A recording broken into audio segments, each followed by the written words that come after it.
Saya, Renata Novia Agatha Salahi, dengan NIM 192231028 akan mempresentasikan hasil review saya mengenai diet history. Adapun yang pertama yaitu pendahuluan. Penilaian konsumsi pangan merupakan proses pengukuran pola makan suatu individu untuk mengevaluasi asupan zat gizi. Melalui penilaian konsumsi pangan dapat diketahui jumlah dan sumber zat gizi yang dikonsumsi serta membantu mengetahui dan juga menunjukkan apakah asupan yang sudah dikonsumsi tergolong cukup, kurang, atau berlebih.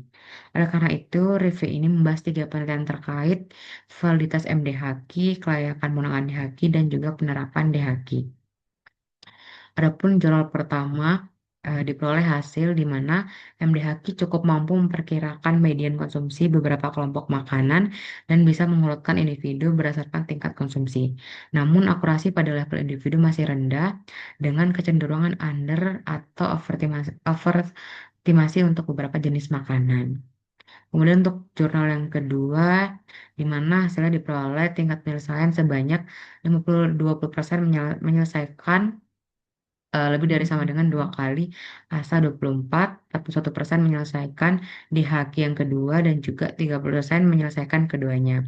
Waktu pengisian untuk yang ASA 24 sekitar 36 menit, untuk di haki yang kedua yaitu sekitar kurang lebih 60 menit.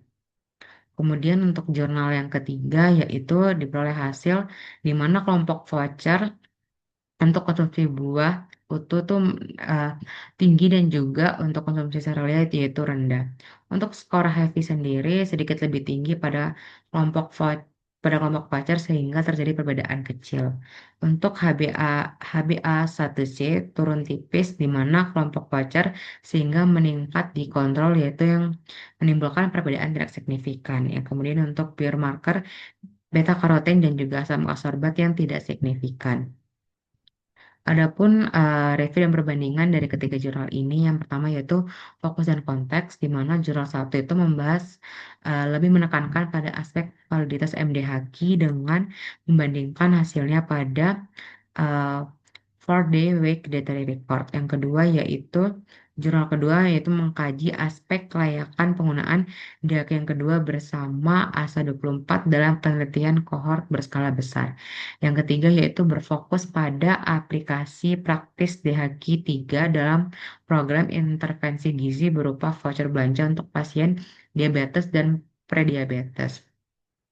Adapun perbandingan kelebihan dari tiga jurnal ini, yang pertama, jurnal pertama, kelebihan penelitian ini terletak pada metodologinya kuat karena memakai standar emas sebagai pembanding serta jumlah sampel yang cukup besar dan seimbang antara pria dan wanita. Untuk kelebihan jurnal yang kedua, yaitu kelebihan penelitian ini adalah relevansinya dengan kondisi lapangan karena membahas faktor partisipasi, waktu yang dibutuhkan, dan juga kendala teknis yang ditemui responden.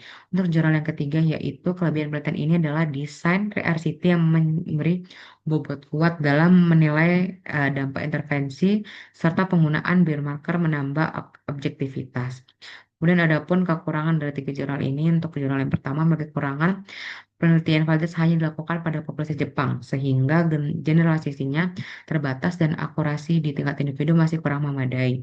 Untuk jurnal kedua memiliki kekurangan di mana rendahnya tingkat penyelesaian kuesioner, hanya 37% yang menuntaskan keduanya, sehingga efektivitas metode kombinasi ini masih bergantung pada adanya dukungan tambahan seperti pengingat atau bantuan teknis.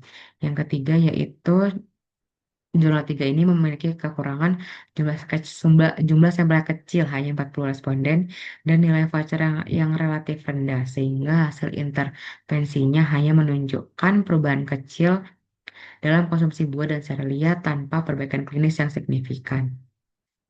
Adapun kesimpulan yang didapatkan dari review ini yaitu data history questionnaire lebih tepat digunakan untuk survei populasi, pemantauan pola makan, dan penelitian epidemiologi gizi. Sementara untuk penilaian pada tingkat individu maupun keperluan klinis, instrumen ini masih memerlukan kombinasi dengan metode lain yang lebih akurat, seperti biomarker dan juga dietary record. Oleh karena itu, DHQ dapat dianggap sebagai alat yang praktis dan efisien, tetapi belum cukup sebagai instrumen tunggal yang mampu memberikan gambaran konsumsi pangan secara lebih menyeluruh. Demikian presentasi dari saya. Terima kasih.